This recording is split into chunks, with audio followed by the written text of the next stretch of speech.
Hello everybody, hope you're doing well. Welcome back to another One Piece review. This time we're covering manga chapter 1176. So right off the bat, I felt we got another very solid and very focused chapter of One Piece where Oda decided to focus this on two incidents. One was addressing the elephant in the room as far as the owl library and the school quote unquote burning down. That was one plot point Oda focused on. The other was the whole Dory and Brogy situation, which was kind of controversial towards the end, which I know has already stirred up a lot of discussion and debate. Me personally, it's not something I'm going to lose my head over. A lot of people have mixed opinions about that.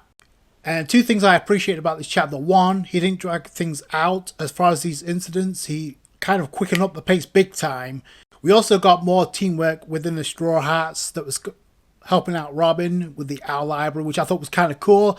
And it's definitely a breath of fresh air since we haven't got much of that at all in Elbaf. Like we got a bit of that in the previous chapter, although technically speaking, like I said, Zoro didn't really launch an attack on Saint Summers. Luffy launched the attack. We're also going to have to fight and wait and see what the status of Saint Killingham is after this chapter due to Sanji, but we'll get to that.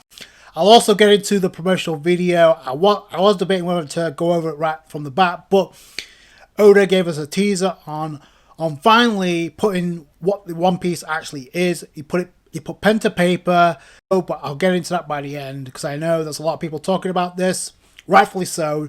So on the cover of Weekly Shonen Jump, we got manga version of Luffy and we got the live action version of Chopper. With the color spread, we got the Straw Hats.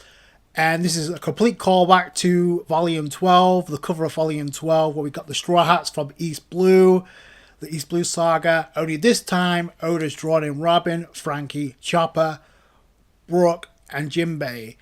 So that was kind of cool. It kind of reminds me a little bit of the One Piece episode 1000 opening, like the We Are remake that we got. But in this case, Oda drew them into this color spread, which is cool. Robin had a nice outfit, I'm not going to lie. So did Nami. But the real reason why Oda gave us shout out and gave us a call back to that Volume 12 cover is because that was also the volume that started basically the Into the Grand Line tagline, which is basically where Season 2 is going to start off from where Season 1 left off with the East Blue Saga and where Season 2 is going to start off. So that's the real reason why Oda did this. Also, I think it's symbolic too, because I believe this is actually the 200th color spread that Oda's drawn, so that's really cool. So we start off the chapter with Loki's attack and the aftermath, and we go to the location of Franky, Lilth, and Barney, which it feels like forever, years ago since we last saw them, even though it's been over a year since we last saw them. Especially Franky, which I know I'm not the only person that thought this. Where the hell was Franky? Well, here he is, immediately observing the attack, but I gotta say, like, Lilth, to me, I don't know if this might be a hot take, maybe not, but I think Lilth was the MVP of this chapter because immediately she opens the box that had Vegapunk inside, Stella, and Franky's like, "What are you doing?" Lilth is like, "Oh, it's a good thing I left this near the school." So she pulls out some Omni Drain converters, the ODC for short. Draining devices for like plumbing or automail type stuff. In this case, Oda used it to absorb energy and used that energy later on in this chapter in a big way. It was kind of funny that Lilith pulled this out of nowhere after not seeing her for about a year. She also mentions, oh, you should be able to hoover since we're in Elbaf. Can't you feel the energy around us? Which I have a question about that. So clearly there's a lot of energy around because there's multiple different places and quote unquote realms, like the realm of the dead. Does that have to do with it, the natural energy of Elbaf, or does Loki's attack have something to do with the upgrade that Franky gets in this chapter? Can we say it's pretty much an upgrade at this point? That did cross my mind. So Lilth asks a very interesting question. So, have you ever tried using something other than color to move around? And I'm like, where's Oda going with this? So that was kind of interesting. We come to find out what she meant by that later on. Oda shows us the library where everything's burning. You got Usopp there, just the only one freaking out. You got the other Straw Hats. You got Robin, Jinbei, Nami, and Sanji trying to contribute to trying to put out this fire to the school and the library. I'm going to cut back to this as far as Usopp's concerned.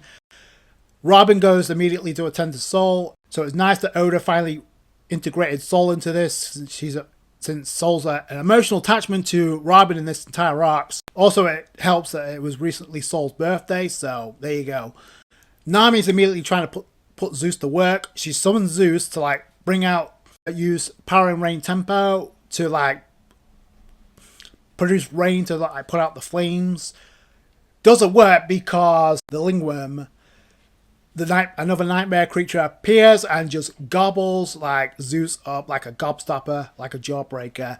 So it was cool that Nami put in the work, but it doesn't last long. So with the lingworm actually gobbling up Zeus, they've lost the only chance to produce rain. But that brings in Lilth's secret weapon, the ODC. So Lilth's ODC came out of nowhere to like freeze the flames and put out the fire, literally. Not only did Lilth do that, but she used the energy and added that to Franky's cola to like give Franky a power boost. I guess you can call it a power boost with the cola, so that was kind of epic. Like I said, Lilth was all about that business in this chapter, I'll say that. So Lilth throws Franky the cola, the upgraded cola, to drink. Super Vega Cola, which I thought was kind of cute. Fuel is passion, and if you drink that, your power will explode. So immediately, this gives Franky an upgrade, which is what a lot of people are hoping for as far as Franky is concerned. So technically, I guess you can quote-unquote say that he got an upgrade. Another thing this gets me to think about is the Sunny, and can they upgrade the cola for the Coupe de Burst? Which that could come very handy later down the road, post-Elbaf. Just saying. You got Robin with Sol, and they're heading for the library.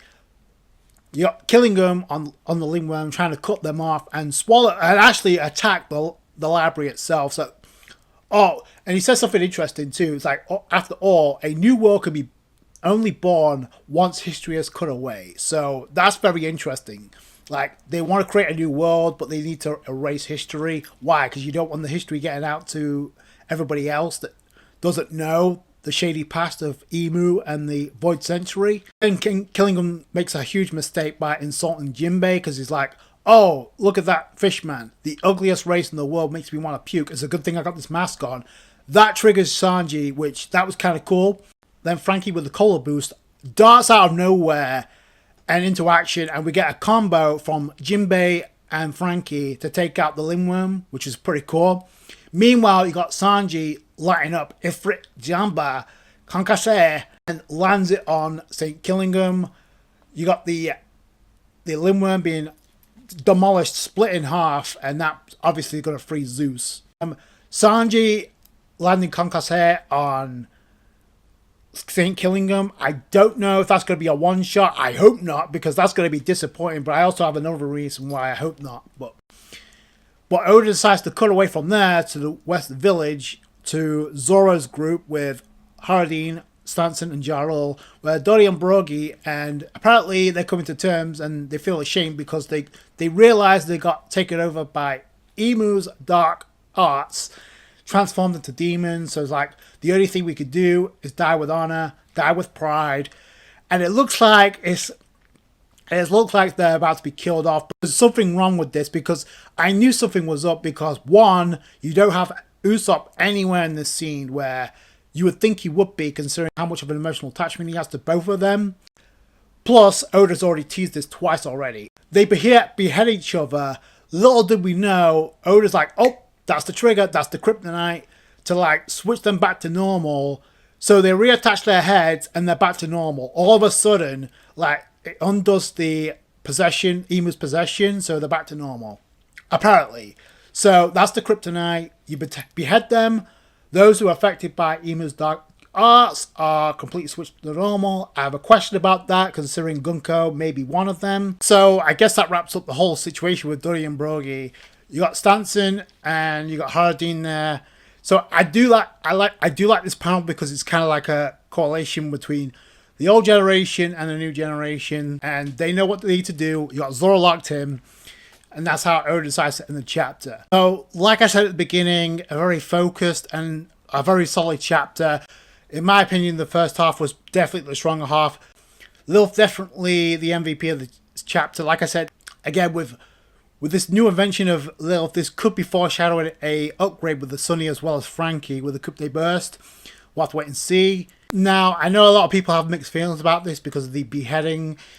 In my opinion, I'm not going to focus on that too much because, and I'll tell you why, because Oda really foreshadowed this back during the God Valley incident, where first it was like Zebek. We got kind of him conversing with Roger and Garp with their ability to hear the voice of all things. So this was foreshadowed back then. Oda doubled down when we got Harold and Loki. So we knew we were going to get something similar to this in the present. I just didn't think it was going to be with Dory and Brogy, with them fixing the situation themselves. And all it took was them beheading each other. So in my opinion, though, the most ridiculous part of all that is the fact basically the HP got revived. So they're back to full health after that. What's disappointing to me is because we're kind of running out of things for Usopp to do from a character standpoint. Because this would have been a golden opportunity for Usopp to but Oda decided to wrap this up himself with them beheading each other. The problem now is Oda's running out of things for Usopp to do. And this is why I said it earlier. I don't know if the Concasse is going to be a one-shot on St. Gillingham. Part of me thinks it could be, just because Oda's on a crusade to amp up the pacing to wrap up Elbaf this year. We know this. The other part of me thinks, while St. Gillingham is a mythical Zoan, you would think he's an awakened, so I don't know if it's going to be that simple, but remember, Sanji launched Ifrit Jamba Concasse. That's not a joke. So, I don't know. I don't know if it's going to be a one-shot. If it is, that's disappointing. But we'll have to wait and see. The real question mark now is, if that's the case, what do you have Usopp do? There's really not much he can do other than contribute, and I was kind of hoping that might be the case. Or unless this is going to be a 1v1 and Sanji versus St. Gillingham, which I wouldn't mind, but where does that leave Usopp? Because really, outside of attacking Gunko, I said this earlier, that panel of Usopp at the beginning is so symbolic of how Usopp's been betrayed throughout Elbaf, which is sad, but I don't know. I don't know where Oda's going with this, or if Oda's doing this deliberately to play with our expectations and have Usopp do something epic and we don't expect it. But I don't know.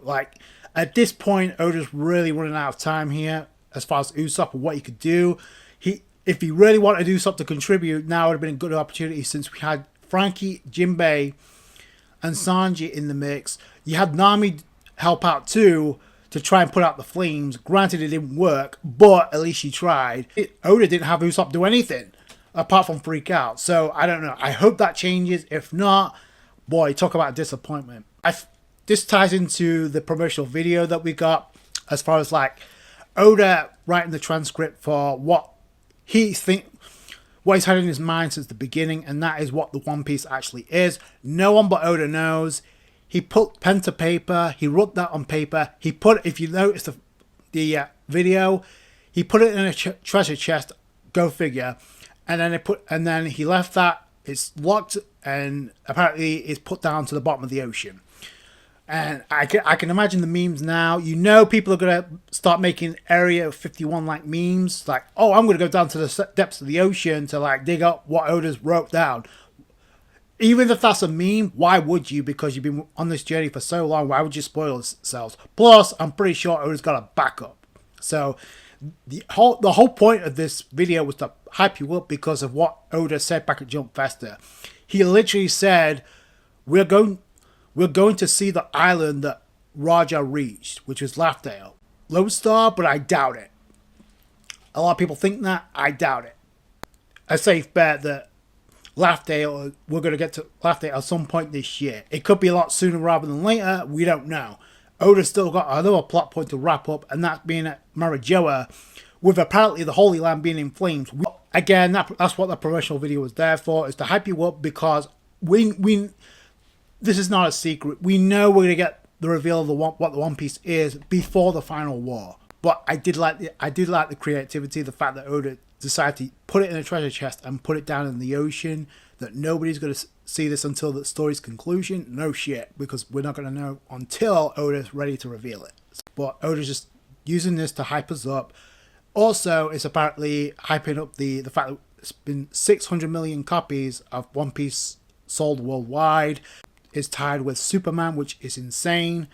But that was the other reason why we got this promotional video. But other than that, like, really, it's just to hype you up for what's to come. I decided to wrap up the plot point with the Owl Library and the school. And I hate to say I told you so, but I didn't expect the library to totally burn down because... And the fact that Oda decided to focus a portion of this chapter, if that wasn't important, Oda wouldn't have focused that much of this chapter on putting out the flames to our library. So I guess we'll have to wait and see. Like I said, it could tie into the aftermath with Robin. I've been predicting this since the get-go, so I wouldn't be surprised. I thought it was a very solid chapter. Let me know what you guys think down below. That's going to do it for this. Thank you so much for watching. If you guys enjoyed this video, you guys know what to do. Hit that thumbs up. I appreciate that. I appreciate you guys' support. Take it easy, guys. Bye.